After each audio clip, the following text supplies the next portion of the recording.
Ladies and gentlemen, from Pensacola, Florida, introducing the challenger and former middleweight champion of the world, Roy Jones Jr.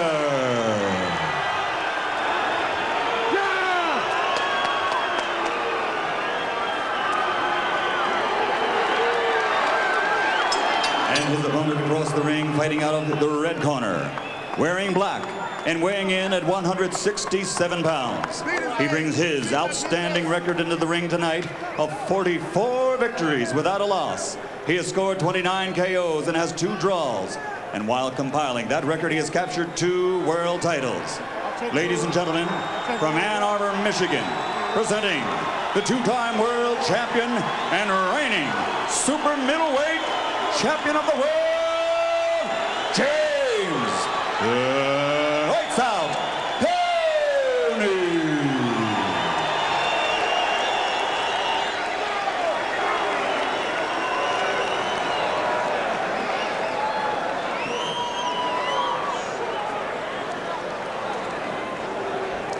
All right, I spoke to both fighters in the dressing room. I'm cautioning you again, obey my commands at all times. Shake hands, good luck. James Toney put on an awful lot of weight since the weigh-in 2 days ago. I'm really curious to see how that will affect him, if at all, here, Joe. Well, I think with the fact that he's back to where he feels comfortable, when he walks around at, it's got to help him. It probably feels a lot better than being 168 right now. He's a starving man for victory, and there's the bell for round number 1. This one's scheduled for 12. The uncivil war is on now. Jones lunging with the left hand, and Jones hasn't been past the 8th round very often. Toney has. He's been there a number of times. We'll see if they fill each other out here, or if they go right at it. Toney looking trying to look real slick for Roy Jones, and Roy Jones is throwing some tentative punches. A few of them are missing here, but Toney looks like he knows what he wants to do. He wants to make him miss punches, feel his power a little bit before he starts opening up.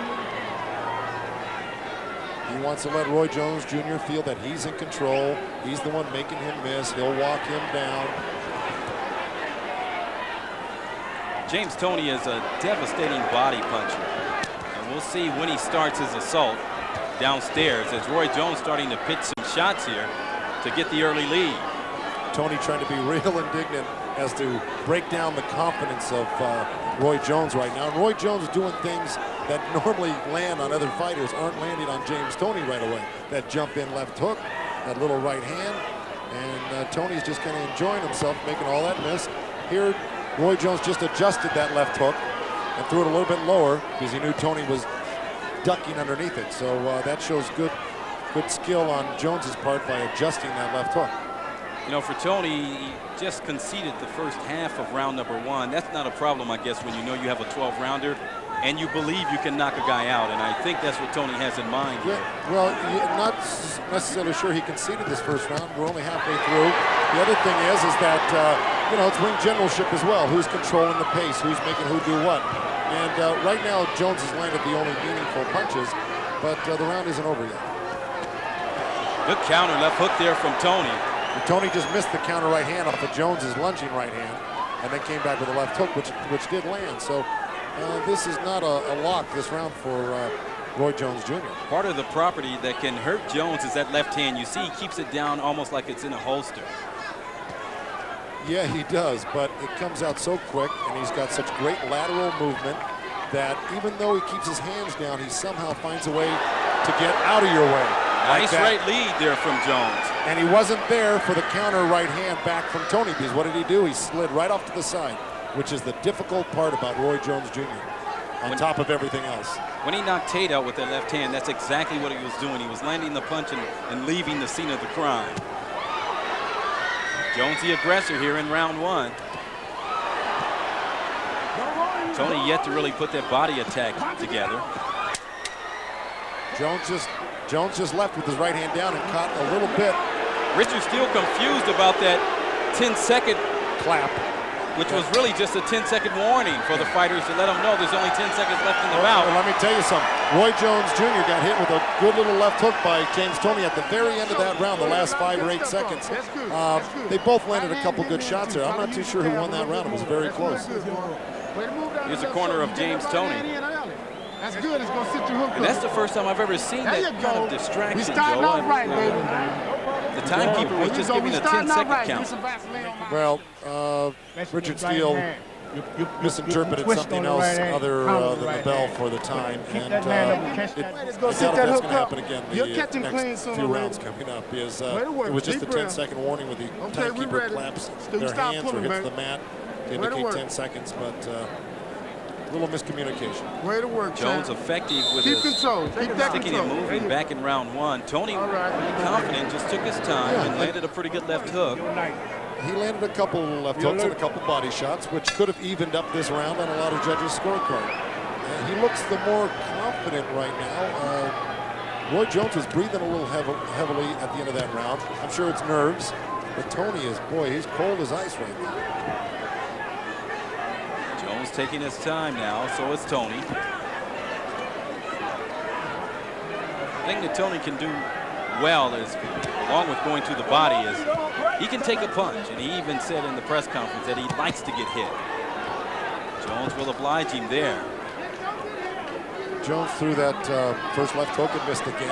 Toney got right underneath it, and then Jones wised up and he threw a little left to the midsection, to the belly with that left hand. As not to look, you know, oh, and there's a beautiful combination all off the glove zone. The best moment that we've seen from Toney had to be against McCallum, and also what he did against Iran Barkley. Have you ever seen a job like the one he put on Barkley? That was something to watch. Barkley's style was made to order for a James Toney, since he's such a nice little counter left hook right uppercut from Roy Jones off the missed right hand by Toney. But that style of Barkley was made to order for James Toney. Good left hook from Toney. I notice when Jones throws his punches, Joe, he leaves his hands down. Well, yeah, but at the same time, he just got with a little right hand, Jones did. Jones leans back so well on his right leg that even though his hands are down, his head is pulled way back, and he leaves his hands out way in front of him to counter you. So you walk into his hands, not his head. 26 bouts for Roy Jones Jr. He's been 12 rounds only once, 10 rounds twice, and he's 8 rounds 3 times. Everything else has been under 6 rounds. So he has 19 bouts that didn't quite make it past the midway point. And he'll perhaps get a test in that route tonight against Toney. Good lead, left hooks. Beautiful movement by Roy Jones in the corner. He bounced off of one rope, bounced off the other, and came out of the corner before Toney knew what happened. But Toney's biding his time right now. So he's got to look for something like that, that counter right hand off that lead by Roy Jones Jr. Toney yet to go to the body, and that's been one of his mainstays throughout his career. Jones, though, not staying there, getting his and leaving. It's awful dangerous to go to the body against a guy with such quick hands like Roy Jones. So James Toney might be looking to drop him in occasionally, but he's got to be very careful. Jones has got those beautiful left uppercuts, and when you go to the body, you do offer up your head quite a bit. Final seconds here in the second round of work. So far, Jones has asserted himself pretty well. Good combination from Jones. Toney into trouble. Jones now starting to come forward, landing some uppercuts inside, and Toney says, "Give me more. Is that all you got?" Jones says, "Yeah, I'll take the round with me."